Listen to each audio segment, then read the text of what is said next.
Bem-vindos de regresso ao Conversas à Quinta. Hoje vamos falar um pouco sobre a Estratégia Nacional de Segurança dos Estados Unidos.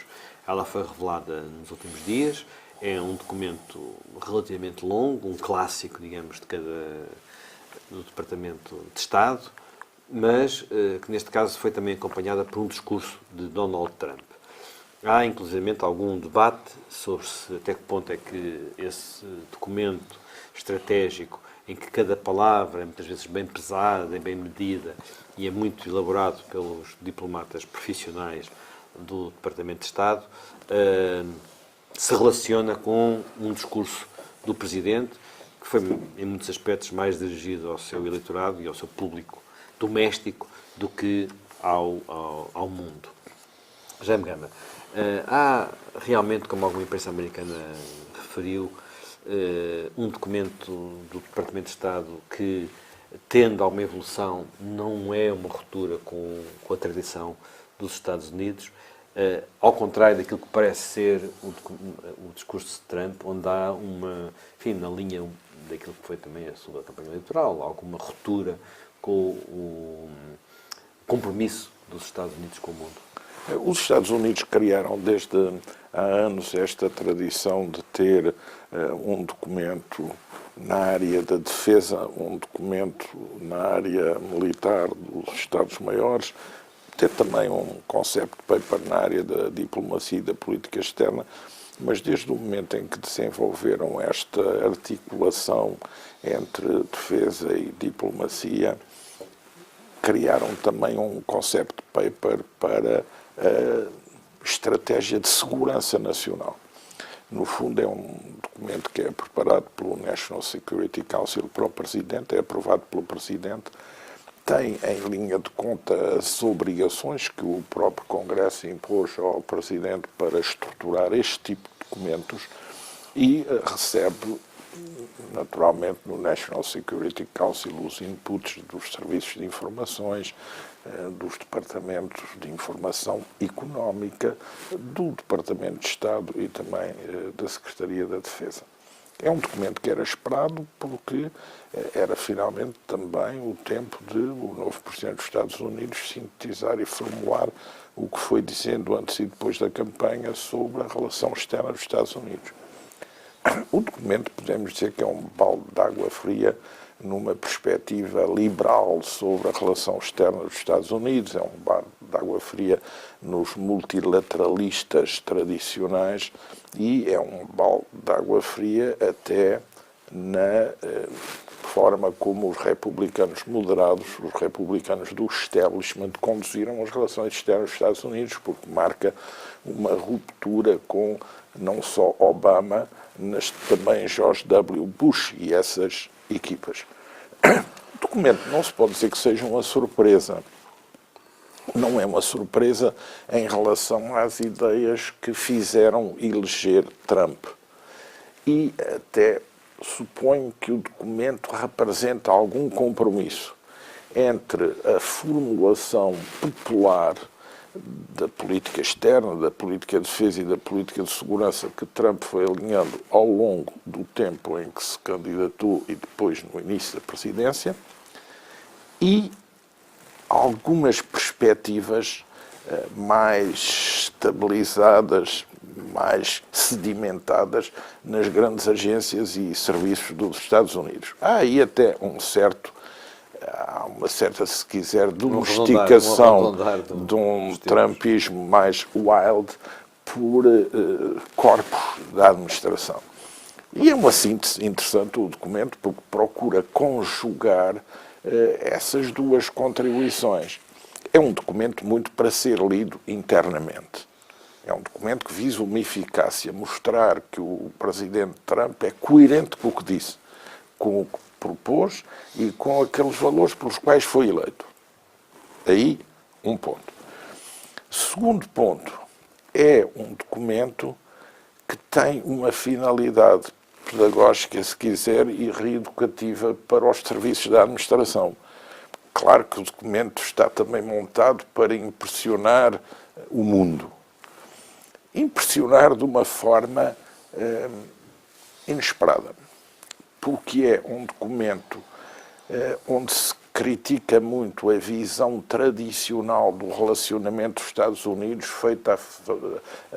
construída na base de difusão de valores através de organizações internacionais e cooptação da comunidade internacional por via do multilateralismo para um destino comum com os Estados Unidos, a seguir o exemplo dos Estados Unidos.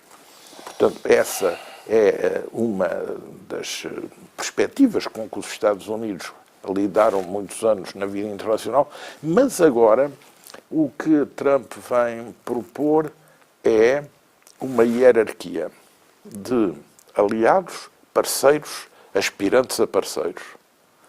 Hierarquia trabalhada na base de um quadro bilateral, um por um. E também visando o estabelecimento não de uma comunidade internacional abstrata, como porventura desenhavam muitos dos democratas e alguns dos republicanos, sim, mas um balance of power. Era muito falada no tempo do Bush pai, não é? Sim, sim, um balance of power, um balanceamento de poder que estruture uma aliança de nações fortes, estabilizadas, felizes e que podem entre si contratualizar um novo modelo de relações. Claro que para esse novo modelo de relações, esta administração americana pretende renegociar os termos dos contratos internacionais. Renegociar país a país, renegociar com algumas das organizações internacionais. É muito interessante ver como é que neste documento a União Europeia é referida. A União Europeia é referida nunca como entidade política ou de segurança ou de defesa, mas sim como um espaço económico e quase igualizada com o Reino Unido. E, nesse âmbito, é que os Estados Unidos visualizam a sua relação com os europeus.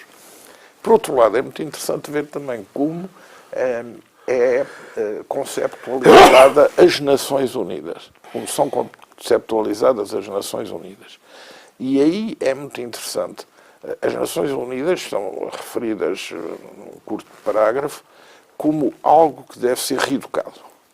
Algo que deve ir frequentar um curso de reeducação acelerada, porque as Nações Unidas devem ser reestruturadas para cumprir o seu mandato inicial e não o atual mandato. Devem admitir uma nova partilha no plano orçamental entre países, um novo rescalonamento dos contributos, e que a influência nas Nações Unidas deve ser proporcional ao contributo que os países dão para as Nações Unidas e não o inverso. Portanto, é uma agenda em que os Estados Unidos procuram dizer claramente às Nações Unidas que, para continuarem a ter o apoio financeiro dos Estados Unidos, devem reformatar a organização, a agenda, a forma como lidam com os assuntos. Portanto, temos aqui duas aproximações interessantes. Claro que estes documentos valem o que valem. Claro. São documentos emblemáticos, são documentos fortemente políticos, mas podemos decifrar, através da sua leitura, o que é que vão ser as prioridades nos investimentos americanos, na área da política externa, da relação externa, das relações de segurança. O Departamento de Estado é profundamente reeducado neste texto. É mesmo um dos casos graves de reeducação doutrinal para que aponte este documento. Não sei se será obrigatória a leitura por todos os funcionários de manhã e à noite, mas que o documento tem alguns alvos internos. Tem. Sim, mas isso não é original. Vários presidentes tiveram tensões com o Departamento de Estado, que tem uma tradição um pouco diferente.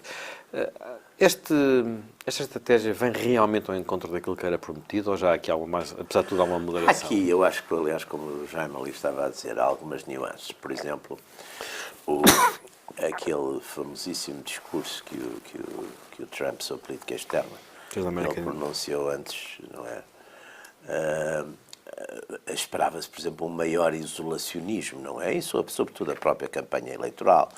aquela incidência que ele faz muito, aliás, numa linha até mais, que seria um pouco de um isolacionismo mais radical, de um Pat Buchanan e de outros, portanto, aquela ideia que andamos, ele acaba por não ser tão radical nesse, por exemplo, no Afeganistão, ele no fundo praticamente esperava-se uma retirada relativamente rápida e não aconteceu, quer dizer, uma ligeiríssima mudança de presença militar. Em relação mesmo à NATO... Mas a retórica é uma retórica... A retórica, ele chama-lhe, aliás, no próprio texto, porque o texto é o discurso que ele fez. Exatamente, principled realism, ou seja, um realismo que obedece a princípios. Agora, esses princípios, depois tem ali uma coisa que é muito interessante, bem, portanto, por um lado, a gente já viu na prática que, afinal, a coisa da NATO, aliás, de acordo um bocadinho com o que o Trump tinha dito na campanha, que era preciso também que os outros membros da NATO pagassem também as suas contribuições, quer dizer, sobretudo dirigindo-se, penso eu, muito à Alemanha. Depois também a quebra daqueles... Mais do que pagar, fizessem um investimento. Um investimento exatamente, militar, nas suas forças pagar de defesa. Nesse sentido, pagar a defesa também. 2% do PIB até 2024. Exatamente. E desses 2%, 20% para a aquisição de material. Exatamente.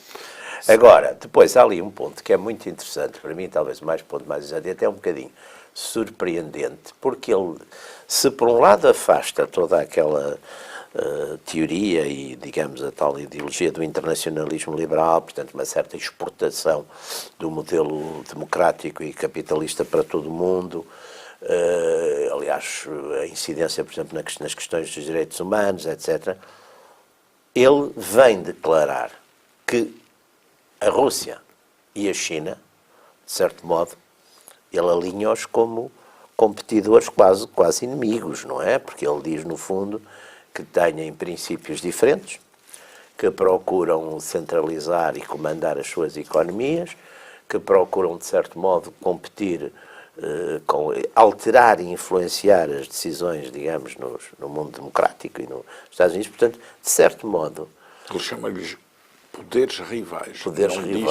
Não é inimigos, é rivais. Mas de qualquer maneira, não é? Portanto, eles não gostaram, como é normal, até porque a ideia, e vai um bocadinho a ideia era de facto fazer ali uma espécie de coligação de grandes poderes contra as forças, digamos, terrorismo internacional, enfim, todos os maus passariam a não ser propriamente Estados, mas passariam a ser...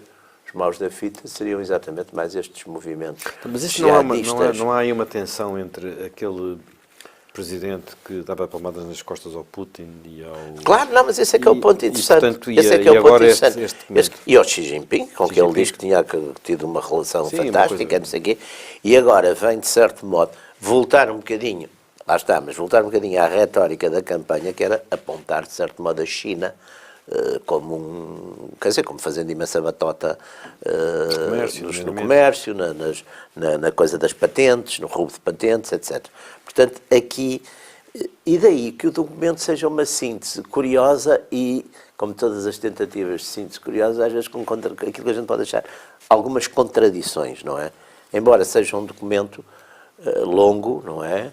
Que tenha uma estrutura... Depois também tem um ponto que eu acho que é muito interessante, que é pegar, o que aliás não surpreende, que é pegar muito na característica económica da defesa e da segurança. Ele insiste muito nisso, não é? Esse é um ponto que está ali muito marcado, não é? Na questão do poder nacional, porque eu acho que este discurso, este tipo de, ao contrário das presidências anteriores, quer da Obama, quer mesmo de George W. Bush, onde havia, digamos, um discurso mais internacionalista, mais universalista, mais assente exatamente numa espécie de defesa e afirmação dos chamados valores democráticos.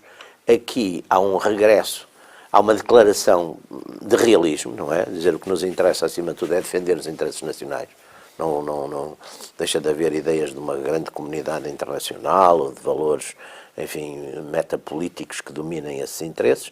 E, portanto, é um regresso um bocadinho àquele realismo até britânico, da política britânica do século XIX, que é aquela de dizer não há amigos nem inimigos eternos, quer dizer, há interesses nacionais que são os mesmos, que se continuam, E, portanto, digamos, há aqui uma geometria variável dos nossos amigos e dos nossos inimigos. E quanto ao resto, quanto a valores políticos, valores ideológicos, etc., o valor principal é o interesse nacional americano. Isso aí o Trump é muito claro.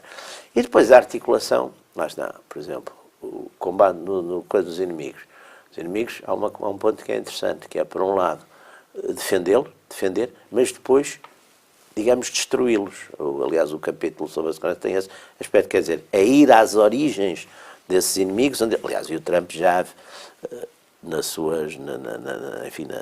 declarações daquilo que já conseguiu, fala muito, por exemplo, quando eu cheguei, o Estado Islâmico estava presente, tinha uma territorialidade forte e agora já não tem, já acabamos com eles.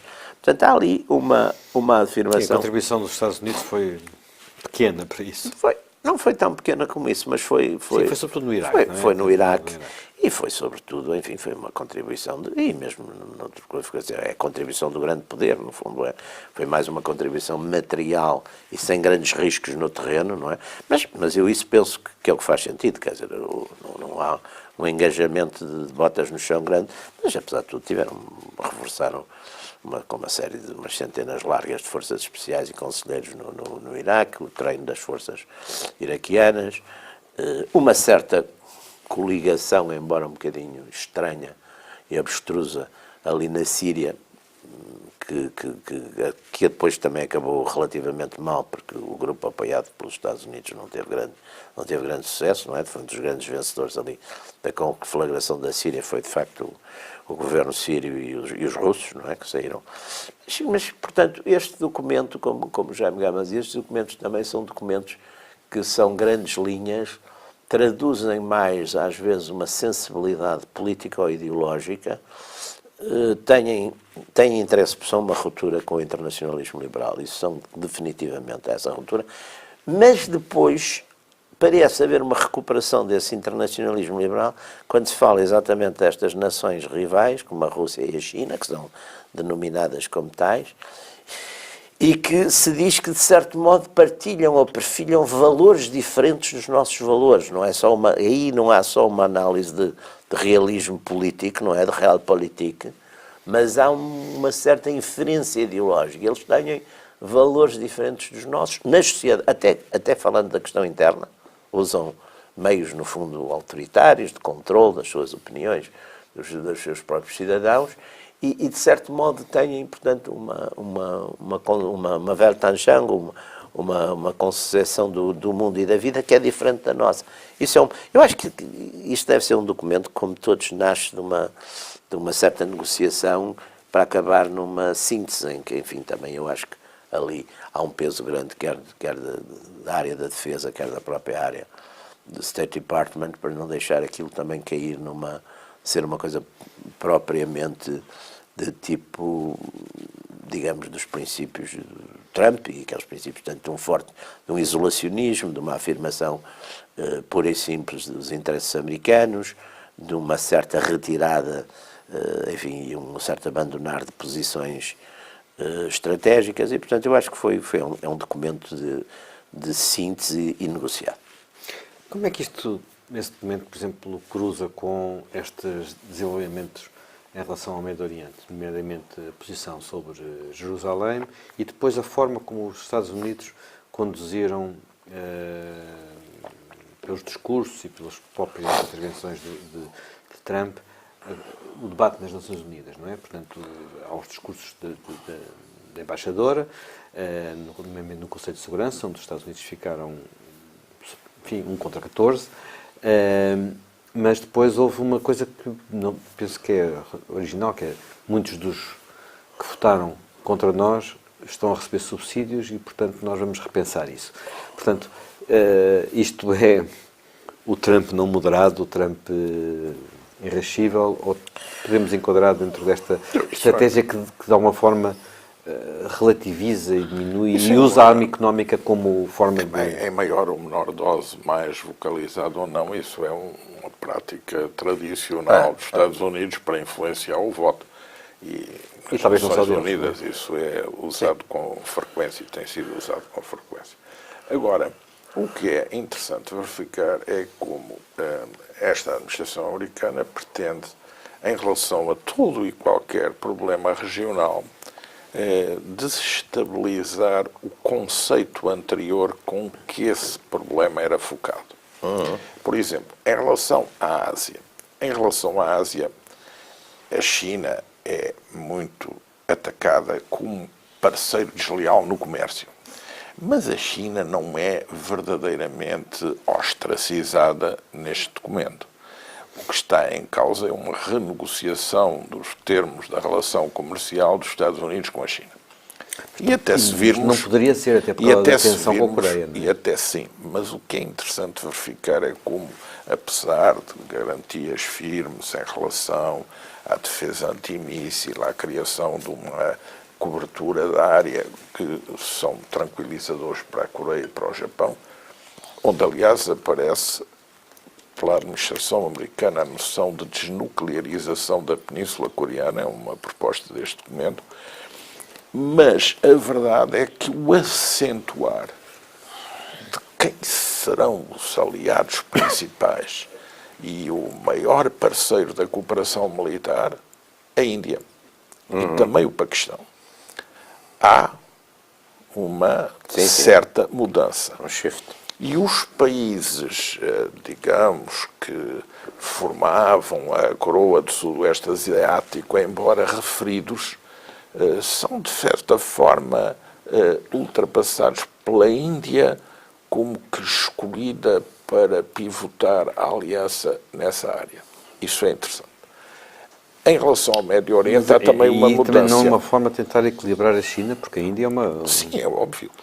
E, por outro lado, o Paquistão é indispensável para regir para todo... Sim, é um aliado tradicional, nomeadamente no controle... Sim. Digamos, quando digo o Paquistão, digo os militares paquistaneses. Sem dúvida. E fazer atrair a Índia à aspiração de um poder emergente pela mão dos Estados Unidos. Que é uma coisa que a Índia quer. E deseja, porque até aqui só tinha conseguido fazer isso um pouco na sua relação paradoxal e contra a natura com a União Soviética e depois com a Rússia. Exatamente. Depois, em relação ao Médio Oriente, aí há uma nítida diferença com a administração Obama, que é considerar o Irão como inimigo principal e reposicionar os aliados. E os aliados são claramente a Arábia Saudita, o Egito e Israel. E a Jordânia é mais pequenino. E isso, mas um relevo, aliás, a passagem para segundo plano da temática muito galvanizada no passado da defesa dos direitos humanos e o seu ofuscamento permite a agilidade desta manobra e permite cooptar aliados. Temos um regime autoritário no Egito. Sim, que foi imediatamente cooptado. E temos um regime, enfim, nem se pode ser e a Arábia Saudita foi cooptada e Israel também foi cooptado. Aliás, penso a Turquia está aliada com a Rússia. E a Turquia, neste momento, é um dos sérios problemas com que depara a administração Obama, porque a aliança Irão, Iraque, Síria vencedora e o Líbano coloca aí problemas de segurança. Se essa placa giratória para mais tem alguma forma de endosso da Turquia e da Rússia, a penetração dos Estados Unidos na sua influência quanto ao Médio Oriente é um pouco apenas cometida à relação reconstituída com o Egito, com a Arábia Saudita e agora a relação reforçada com Israel. Aliás, eu penso que a ideia de ter feito as declarações sonantes sobre Jerusalém capital são uma espécie de cartão de visita da administração Trump em relação às autoridades israelitas que estavam imensamente erosionadas durante o período da administração Obama, para mais uma relação cultivada ainda durante a administração Obama pelo Congresso em desafio à Casa Branca com o convite de Netanyahu para falar ao Congresso dos Estados Unidos. Portanto, há aí uma mudança. Em que medida essa mudança é suscetível de contribuir para uma pacificação do problema ou não, é o que veremos. E aí, esse é o grande desafio da administração Trump. Trump, meio do prefácio que escreve para o documento, diz: e esta política já está a produzir resultados. Bom, não se vê muito quais foram em relação à Coreia. E também não se vê muito ainda quais foram em relação ao Médio Oriente. E também não se vê muito quais foram em relação à Rússia. De resto, é um ponto muito sensível deste documento quando as baterias vão assestar sobre a influência da Rússia subvertendo os interesses dos Estados Unidos, as interferências da Rússia no digital e no cyberspace, e há um grande engulho que é a interferência da Rússia na campanha eleitoral dos Estados Unidos. Problema que está a ser investigado com grande retumbância nos Estados Unidos. Mas que ele enfrenta, não é? Portanto, acaba por... Enfrenta nos Estados Unidos, mas, digamos, é um pouco contraditório com a imagem de objetivos do documento, porque o principal proponente de uma estratégia de limitação dessa ação russa é suspeito de ter beneficiado dessa interferência. Portanto, há aí uma contradição a alto nível muito, muito complexa. Mas o que é interessante ver é como também, em relação à Europa, não há uma singularização da Alemanha como grande aliado. Há, aliás, um momento em que se diz que, apesar da Rússia subverter a influência dos Estados Unidos, mas já não há ameaça russa. Pois. Isso é um recado direto também para a Alemanha. Depois... Para a Alemanha, para alguns países da NATO que não se entendem dessa forma. Não é? A Polónia e os Bálticos não têm essa leitura. Mas aí diz-se serão feitas as deslocações necessárias no centro de gravidade da aliança para conter a prática que a Rússia demonstrou na Ucrânia e na Geórgia. Mas mantendo isso a um nível apropriado. Agora, este documento clarifica um ponto que foi muito interrogado quanto às declarações de Trump. Este documento reafirma, faz uma confissão expressa de fé no artigo 5º do Tratado Constitutivo da NATO. Isso aí é muito claro. Agora, relações em área militar, em área de segurança e na área política com a Europa não são intermediadas pela União Europeia. São relações, número 1, bilaterais e, número 2, no quadro da NATO. E para isso também Trump reafirma o seu commitment com a NATO, porque quando pôs em causa o artigo 5º, também pôs em causa a NATO, de certa forma unilateral. Sim. Agora, o que é um facto é que ele exige aos parceiros da NATO o aumento das despesas na área da defesa, uma maior cooperação efetiva na área da defesa, porque até em outra parte do documento, esse não investimento na área da defesa é uma das coisas que os europeus são acusados como forma de realizar concorrência desleal aos interesses dos Estados Unidos e como favorecer assim as suas economias, as suas exportações para os Estados Unidos. Portanto, há aqui também o uso da política de defesa com os aliados para conter as suas condutas de concorrência desleal e os motivar mais para os gastos adequados nesse sector, libertando o orçamento dos Estados Unidos dessas incumbências e permitindo aos Estados Unidos fazer um grande investimento na área militar para o recolocar numa posição de poder global que tinha vindo a perder pelo não investimento adequado no nuclear, nas defesas de teatro e na capacidade também de projeção de forças. Apesar de tudo, enfim, a verdade é que, de alguma forma, o balanço do idealismo dos dois tipos de idealismo das duas anteriores administrações, portanto, o idealismo musculado da administração Bush e o idealismo soft da administração Obama, não tinham produzido, abriram um caminho, se calhar, a esta nova aproximação. Enfim, é evidente que era diferente, estamos a falar de coisas diferentes. A administração Bush mais unilateral, a administração Obama mais multilateral, mas em ambas, recordemos a intervenção no Iraque da administração Bush, recordamos o discurso do Cairo da administração Obama e a Primavera Árabe, não havia um balanço fabuloso dessa... Há uma retórica internacionalista e que não teve, de facto, grandes, ou melhor, teve péssimas consequências.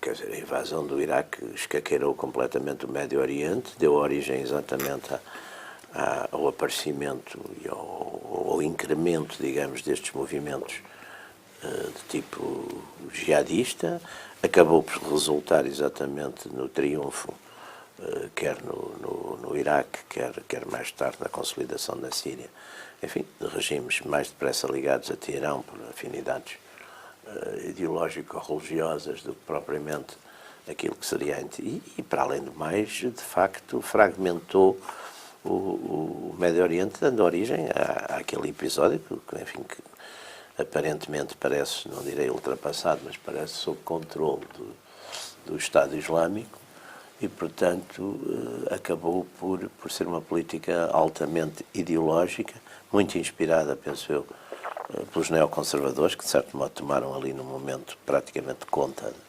do Departamento de Estado e do Departamento da Defesa. Quer dizer, também tinha o acabaram por tomar conta dessas duas áreas e levar, de facto, uma política que acabou por ser uma política que eu acho que foi muito negativa para a imagem dos Estados Unidos no mundo árabe e que, enfim, que não melhorou de modo nenhum a situação. Quer dizer, foi uma alteração. É evidente que o regime que foi derrubado no Iraque, mas as razões, como nós hoje sabemos bem, as razões que foram invocadas, que eram as ligações do Iraque ao terrorismo internacional e a posse das armas de destruição maciça, eram completamente falsas, quer dizer, foram descredibilizaram muito digamos, dessa ala. Mas depois também houve 8 anos de Obama. A administração Obama acabou por ser uma administração que enunciou grandes princípios, enunciou, por exemplo, no famoso discurso do Cairo, enfim, de certo modo deu algum lastro, deu algum gás,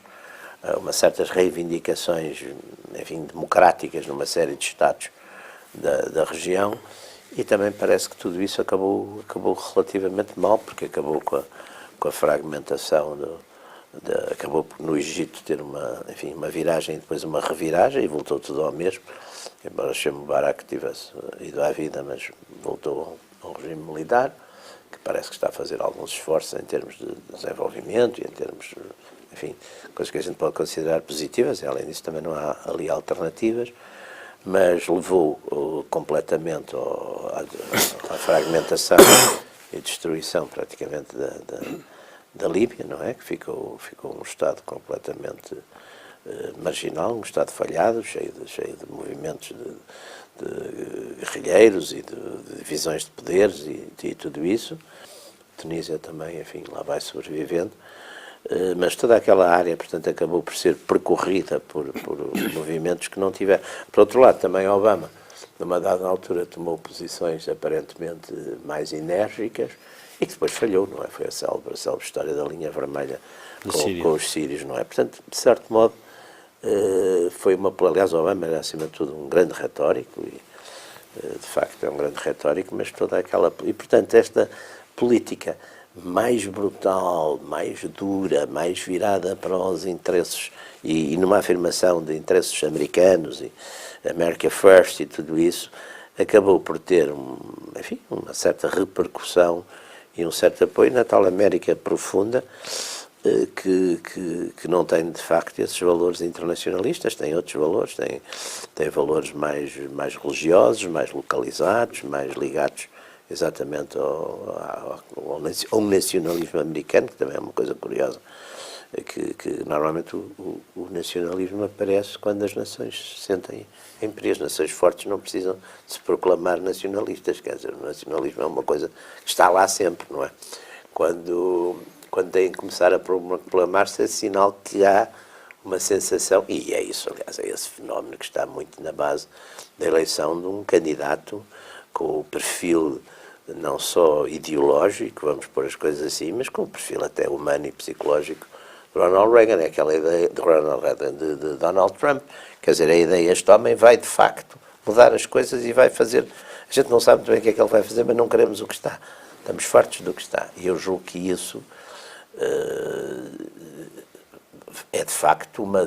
Embora, e aqui há um fenómeno curioso, ainda há tempos um inquérito, uma sondagem qualquer, a pergunta era se Donald Trump era republicano ou democrático, e a maioria achava que ele era essencialmente independente, que nem era propriamente democrata, nem era um republicano. O percurso político dele, ele apoiou muitos, financiou candidatos democráticos, não era um estava republicano. muito mais identificado, até pela sua vida pessoal e pelos seus valores e pelas suas coisas, ou não valores, estava muito mais identificado, exatamente com uma linha nova-iorquina que depois ele vem combater. Aliás, ele como é um tipo muito esperto e sabe exatamente o que é que há de dizer nesse sentido, ele tem um famoso discurso, não sei se é no Rust Belt, mas é numa dessas ondas, exatamente, ele diz: eu de antes era como eles, eu de antes era como estas elites corruptas, mas agora estou convosco, eu sou o mensageiro, como quer dizer, eu sou só o mensageiro.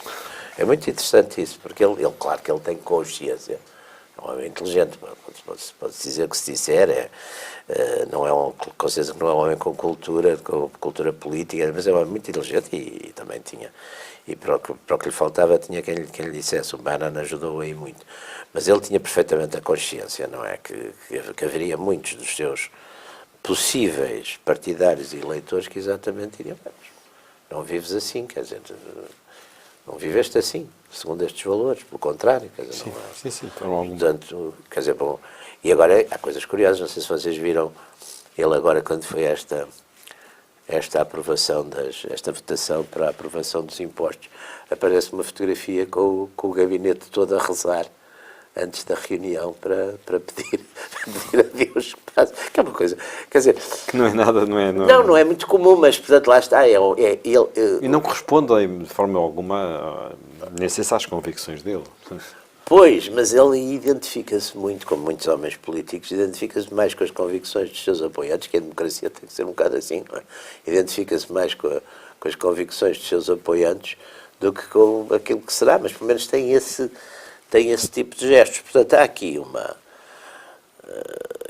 há aqui um fenómeno, mas já não vamos entrar naquela febre dos twitters. Portanto, há aqui um fenómeno que é, de facto, eu acho, uma administração que está a funcionar, apesar de tudo, como a maior parte das administrações, portanto, e depois tem ali uma espécie de permanente agitação, mas aqui eu acho que as pessoas também já dão um desconto, que é exatamente esses pronunciamentos unilaterais. Mas, voltando um pouco também ao documento, um dos primeiros focos de tensão da administração foi com os vizinhos próximos, não é? Uhum. Particularmente com o México. México. E, no fundo, todo o problema da América Latina. Mas que tem vindo a perder a centralidade. Não, o documento acentua muito a importância do controle da fronteira, o rigor no controle da fronteira, e até introduz um dado novo, que é a limitação dos vistos de entrada a estudantes de certos países para estudarem engenharia e ciência, porque são considerados potenciais ameaças nas transferências de tecnologia e de conhecimento para outros poderes. A América Latina é aqui vista como o hemisfério ocidental, e onde há, digamos, a manutenção de Cuba e a inclusão da Venezuela numa lista de não cooptação. Não digo numa lista de antagonização radical, mas de forte vigilância. Este documento, como todos os documentos desta natureza, tem claramente 3 inimigos e 2 rivais. Os 3 inimigos são a Coreia do Norte, o Irão e o radicalismo islâmico, sobretudo quando conquista posições territoriais. Os 2 rivais são a Rússia e a China. A Rússia é, no documento, entendida como um rival fraco, o que faz um pouco pressupor que Trump ainda não desistiu da sua política, um bocado limitada pela polémica interna sobre a interferência russa na sua própria campanha eleitoral, mas não desistiu ainda de reconstruir uma relação com a Rússia na competição com a China, porque a China também está a exercer sobre a Rússia uma influência estrutural perdurável.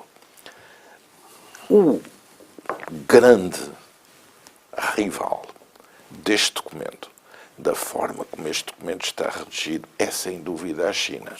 E o que foi a recente formulação da China quanto às suas ambições de política externa.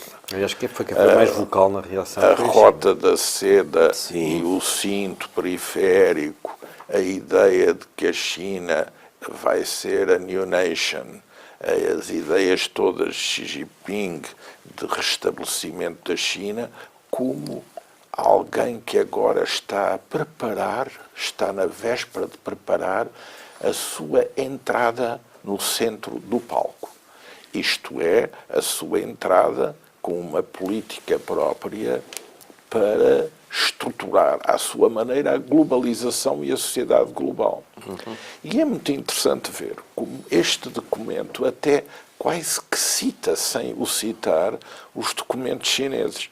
Porque, por exemplo, em relação ao uso da força militar, quando o documento sublinha a necessidade de ter forças militares preparadas para, no caso de serem empregues, e as forças militares são preparadas para ser empregues, terem que ganhar os conflitos em que intervêm, é uma cópia literal das posições de Xi Jinping nas suas mensagens aos militares chineses. Portanto, quem está aqui por detrás como o competidor em cena à escala mundial, no plano comercial, no plano do investimento, no plano do estabelecimento de áreas de influência e no próprio âmbito de possuir uma estratégia global para o mundo, a Rússia só foi capaz até aqui de desenhar uma estratégia global, não regional, para as suas zonas de vizinhança, em especial para aquelas zonas onde há populações russas.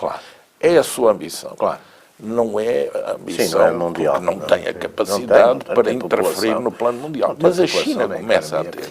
E tem o desenho desse projeto. Ainda tem, mas não tem a capacidade económica. Não, nem económica, nem demográfica. Nem demográfica, mas a Rússia continua tem a ter esse uma capacidade militar no plano nuclear, sim. No plano convencional tem feito umas exibições, como agora esta da Síria, para reforçar também, mais do que a capacidade real, a sua imagem sobre uma capacidade real e intimidar e gerar aliados, porque essas mensagens têm sempre esse efeito. Agora, a China tem um projeto estratégico global, tem um modelo desenhado para instituições multilaterais alternativas. Há um Banco Mundial chinês, há um Fundo Monetário Internacional chinês em conceito, há um redesenho das próprias Nações Unidas pela China. E isso os Estados Unidos sentem, e este documento tem, digamos, como sujeito oculto adversarial as novas linhas estratégicas que vêm sendo assumidas pela China. Só para terminar, porque nós já estamos muito em cima do final do programa, África.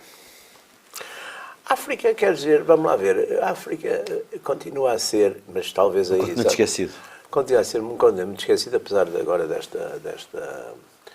desta cimeira Europa-África, que eu penso que também é muito localizada por causa das questões da imigração e, portanto, é uma espécie de tentativa de pôr ali um bocado de água na fervura, mas que, a meu entender, é, como sempre, contraditória, porque ao mesmo tempo que estão essas coisas todas, a gente vê que cada vez mais o Banco Central Europeu controla quaisquer movimentos ou investimentos em África, penaliza-os altamente, obriga, digamos, os bancos para os fazer, aconselha aos bancos a desfazerem-se desse tipo de coisas, portanto, continua. Do ponto de vista americano, eu acho que a presença americana em África, neste momento, onde é que aparece? Aparece no upstream do petróleo, que está aí, sem dúvida, noutras áreas mineiras também é significativo, está muito significativo e forte na questão da defesa, onde, de facto, os Estados Unidos têm acordos, embora discretos, mas para treino, sobretudo de forças especiais,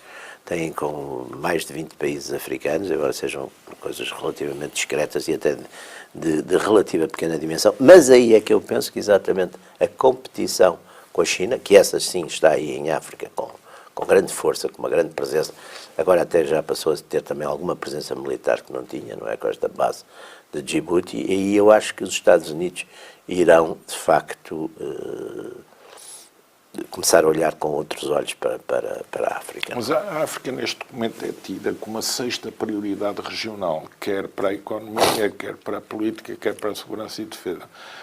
É sublinhado que é um continente que está a crescer muito economicamente, mas é ainda muito focado neste documento como uma área para oportunidades de negócio, não tanto um desenho global. Agora, o que é importante também ter em consideração é que com estes documentos e com estas declarações, no fim da administração Obama, nas famosas sondagens Pew, em 37 países, os Estados Unidos eram considerados como conduzindo meritoriamente a liderança mundial por 64% dos inquiridos e agora só por 22%, dos quais 22%, 74% considera que não pode ter confiança nesta administração dos Estados Unidos.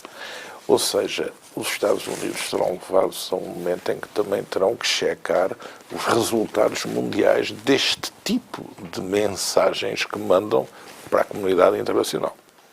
Bem, terminamos mais um programa. Estaremos de regresso na próxima semana.